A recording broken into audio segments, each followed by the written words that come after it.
क्या आप वो इंसान हो जो फौरन सक्सेसफुल बनना चाहता है? क्या आप फेल होने से डरते हो? अगर आपका जवाब हाँ है तो ये वीडियो सिर्फ और सिर्फ आपके लिए ही है। तुम्हारे अंदर इमेजिनेशन और क्रिएटिविटी की कमी है, तुम्हारे दिमाग में न्यू आइडियाज नहीं आते, तुम किसी काम के लायक नहीं हो। ये कहकर एक आर्ट स्टूडियो के एंकर ने 18 साल के वॉल्ट को जॉब से निकाल दिया। ये बात यंग वॉल्ट के दिल में चुभ गई। वो बचपन से ड्राइंग करता आ रहा था। फिर उसी साल अपने दोस्त के साथ मिलकर एक न्यू कंपनी ओपन की, लेकिन वो बिजनेस भी फेल हो गया। उनके दिन बहुत बुरे चल रहे थे, लेकिन उन्होंने हार नहीं मानी। 1922 में उन्होंने अकेले दूसरा बिजनेस स्टार्ट किया। उसमें वॉल्ट एनिमेशन मूवीज बनाते थे, लेकिन बुरे हालातों के चलते यह बिजनेस भी सिर्फ 2 साल ही चल पाया। 1924 में यह बिजनेस भी बंद हो गया। इस बिजनेस को बचाने के लिए वॉल्ट ने दिन रात काम किया। वो देर तक अपने गैराज में काम करते, लेकिन वो इस बिजनेस को बचा नहीं पाए। इस टाइम वॉल्ट डिज्नी को अपने ऊपर शक होने लग गया था। वो सोचने लग गए थे कि एनिमेशन और कमर्शियल आर्ट मेरे बस की बात नहीं। इसलिए वो अपने भाई के साथ हॉलीवुड चले गए। वहां उन्हें कोई खास काम नहीं मिला, लेकिन उन्हें अपॉर्चुनिटी नजर आई। उन्होंने देखा कि वहां कोई अच्छा एनिमेशन स्टूडियो नहीं था। उनके ब्रेन में आइडिया आया। उन्होंने दोबारा अपने भाई के साथ मिलकर डिज्नी ब्रोस के नाम से स्टूडियो खोला। यह बिजनेस अच्छा चलने लग गया, लेकिन अभी फेलियर्स बाकी थे। एक दिन उनके डायरेक्टर ने कार्टून्स के सारे राइट अपने नाम कर लिए और सारे आर्ट्स भी सेल कर दिए। यहां पहुंचने के लिए वॉल्ट डिज्नी ने 8 साल सख्त मेहनत की थी।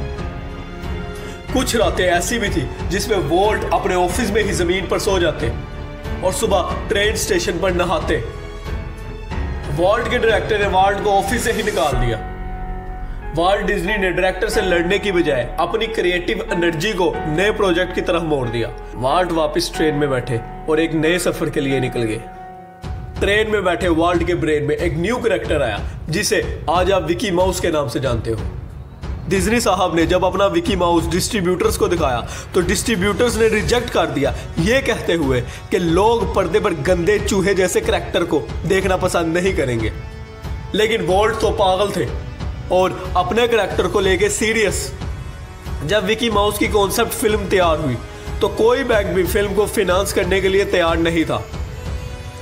फिर वॉल्ट काफी बैंक्स में गए और तकरीबन 300 बैंक घूमने के बाद एक बैंक ऐसा मिला जो इस मूवी को फाइनेंस करने के लिए तैयार हो गया। 6 साल की सख्त मेहनत के बाद 18 नवंबर 1928 को विकी माउस रिलीज हुई, जिसने वॉल्ट को अलग पहचान दी। लेकिन विकी माउस के सक्सेस के बाद भी वॉल्ट की कंपनी कर्जे में डूबी हुई थी। उनको सारी रात नींद नहीं आती थी। हालात इतने बुरे चल रहे थे कि वो कभी कभी अपने फोन पर बात करते हुए रोना शुरू कर देते। वो अपनी मीटिंग्स और अपने काम पर फोकस नहीं कर पा रहे थे इन हालातों के चलते। आगे ही उन पर बहुत ज्यादा लोन था, लेकिन उन्होंने एक और लोन लिया और स्नो वाइट की मूवी तैयार की।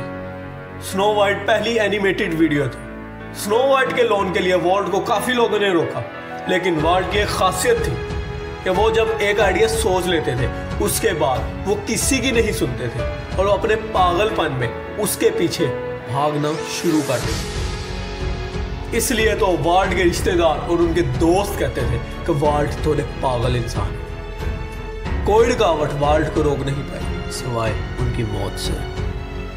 सो दोस्तों, अगर वीडियो अच्छी लगी है तो चैनल को सब्सक्राइब करें, वीडियो को लाइक करें, बेल आइकन पे प्रेस करें और आपके इतने प्यार के लिए शुक्रिया।